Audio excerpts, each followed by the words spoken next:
Assalamualaikum warahmatullahi wabarakatuh. Perkenalkan, nama saya Muhammad Desa Fadilah. Saya ingin mempresentasikan presentasi komunikasi dan negosiasi bisnis di tempat kerja yang saya temui. Yang pertama, di sini ada definisi komunikasi. Definisi komunikasi bisnis adalah proses pertukaran informasi antara individu ataupun kelompok dalam suatu organisasi untuk mencapai tujuan tertentu. Misalnya menyampaikan instruksi, laporan, atau gagasan. Negosiasi bisnis merupakan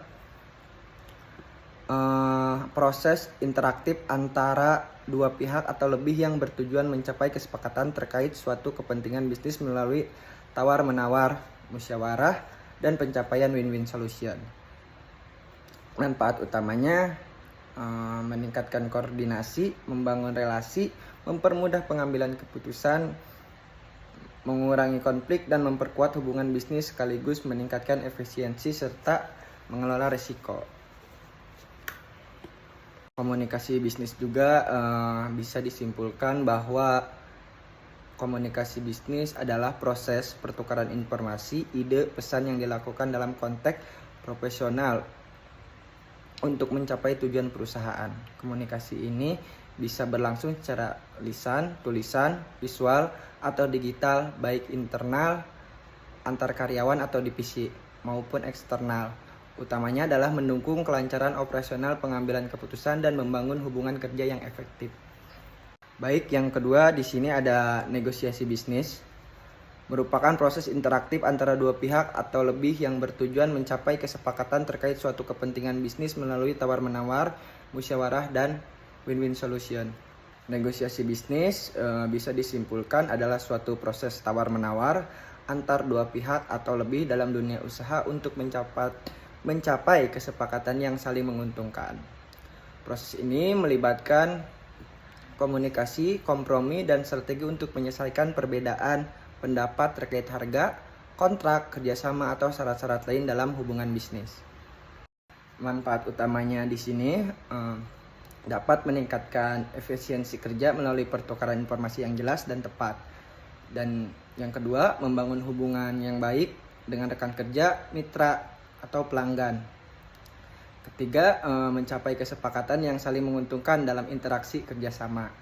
Keempat, mengurangi konflik melalui pemahaman dan penyelesaian masalah secara profesional. Dan yang terakhir, mendukung pengambilan keputusan yang lebih cepat dan tepat sasaran. Baik, di sini selanjutnya ada unsur-unsur komunikasi di tempat kerja secara singkat, yaitu meliputi pengiriman, orang yang menyampaikan pesan atau message, itu informasi atau ide yang dikomunikasikan. Terus yang selanjutnya ada saluran atau channel media yang digunakan seperti lisan, tulisan, email, atau rapat. Terus ada penerimaan, orang yang menerima dan menafsirkan pesan. Yang kelima ada umpan balik atau feedback, tanggapan dari penerima terhadap pesan yang disampaikan. Dan yang terakhir ada gangguan atau noise, hambatan yang mengganggu kelancaran komunikasi seperti miskomunikasi atau gangguan teknis. Dan selanjutnya di sini ada contoh komunikasi negosiasi di tempat kerja. Pada perusahaan tempat saya pernah bekerja di bidang pengiriman, terjadi negosiasi antar tim sales dan tim logistik terkait pengiriman barang dalam rangka pemenuhan target bulanan menjelang akhir kuartal. Pihak yang terlibat di sini ada tim sales dan tim logistik. Tim sales bertanggung jawab memastikan target penjualan tercapai, dan tim logistik atau warehouse memastikan ketersediaan dan pengiriman barang. Tujuan komunikasi dan negosiasi, tim sales mendorong agar pengiriman dipercepat, sedangkan tim logistik ingin memastikan akurasi stok dan pengiriman agar tidak terjadi salah kirim. Selanjutnya ada proses analisis komunikasi negosiasi. Analisis proses komunikasi negosiasi adalah evaluasi terhadap tahapan dan cara komunikasi yang terjadi selama negosiasi untuk memahami efektivitas, penyampaian pesan, tanggapan, dan hasil akhir yang dicapai. Analisis ini mencakup persiapan, penyampaian pesan, tanggapan atau umpan balik, kompromi dan penyesuaian posisi, kesepakatan akhir, dan evaluasi hasil hubungan kerja selanjutnya. Di sini analisis proses komunikasi negosiasi dipecah menjadi dua, yaitu gaya, strategi, dan saluran komunikasi. Ada semi formal karena dilakukan melalui grup WhatsApp kantor dan ditindaklanjuti rapat online. Strateginya adalah win-win solution dengan mengedepankan kepentingan bersama dan kompromi. Yang ketiga ada saluran WhatsApp untuk komunikasi spontan, Zoom untuk klarifikasi dan keputusan. Hambatan yang terjadi di sini kurang jelasnya pesan di WhatsApp yang melibatkan salah satu orang di suatu divisi yang multitafsir, perbedaan persepsi mengenai prioritas pengiriman solusi, mengadakan rapat klarifikasi via Zoom, membuat notulensi sebagai pedoman bersama, menetapkan prioritas pengiriman berdasarkan kesepakatan di rapat. Dan selanjutnya ada laporan studi kasus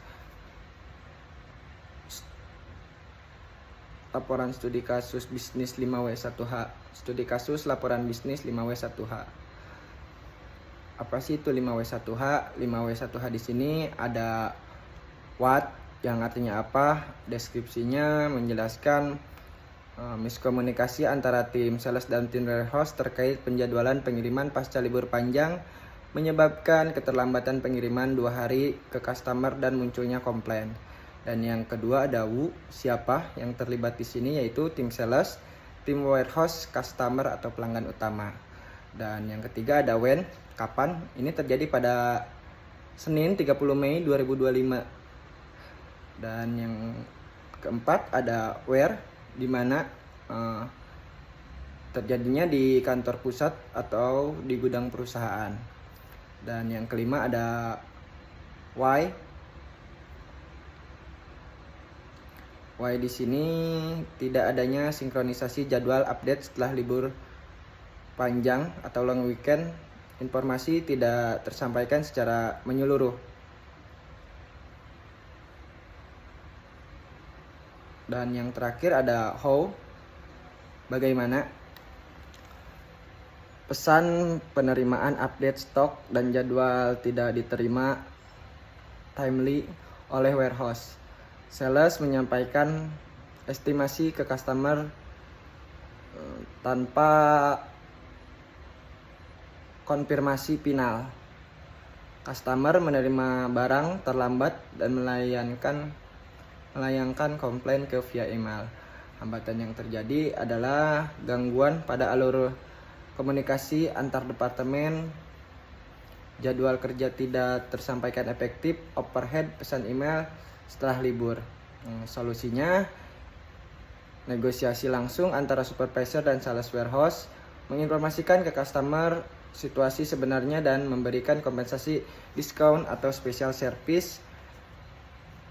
SOP update jadwal perketat, saluran komunikasi didisverifikasikan, menambah chat grup lintas divisi. Seperti yang teman-teman lihat di sini, ada laporan keterlambatan pengiriman. Kami menyampaikan permohonan maaf atas keterlambatan proses pengiriman barang pesanan Anda. Keterlambatan ini terjadi karena adanya kendala teknis di bagian operasional gudang dan volume pengiriman yang meningkat secara signifikan dalam periode promosi yang sedang berlangsung dan libur panjang yang telah kami lewati selama 2 hari. Secara spesifik terjadi penumpukan barang di jalur distributor utama akibat lonjakan permintaan dari pelanggan di berbagai wilayah. Selain itu faktor cuaca buruk dan keterbatasan armada logistik turut mempengaruhi keterlambatan dalam proses pengiriman. Ada juga temuan koordinasi antar divisi, yaitu berupa isi email. Isi email di sini menjelaskan secara jelas mengenai kebutuhan pengiriman, mendesak untuk pesanan pelanggan tertentu serta menerima konfirmasi ketersediaan barang dan kesiapan pengiriman dalam target waktu yang telah ditentukan. Selain itu, disebutkan pula permintaan agar masing-masing divisi memberikan update progres secara berkala guna menghindari keterlambatan. Dan yang terakhir, di sini ada kesimpulan tentang kasus yang terjadi pada tempat saya bekerja, yaitu strategi komunikasi yang efektif di lingkungan kerja sangat krusial dalam membangun relasi bisnis yang solid, mendukung pencapaian tujuan organisasi komunikasi yang baik, memungkinkan penyampaian informasi secara jelas, mengurangi potensi konflik serta memperkuat kolaborasi antar divisi. Melalui pemahaman unsur-unsur komunikasi seperti saluran formal dan informal, gaya komunikasi, serta proses negosiasi yang tepat, perusahaan dapat mengatasi hambatan internal maupun eksternal.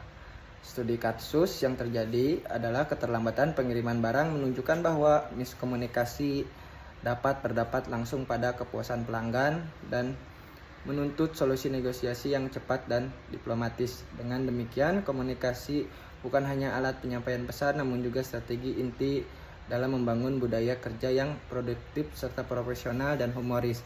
Mungkin itu saja yang bisa saya representasikan pada komunikasi negosiasi bisnis.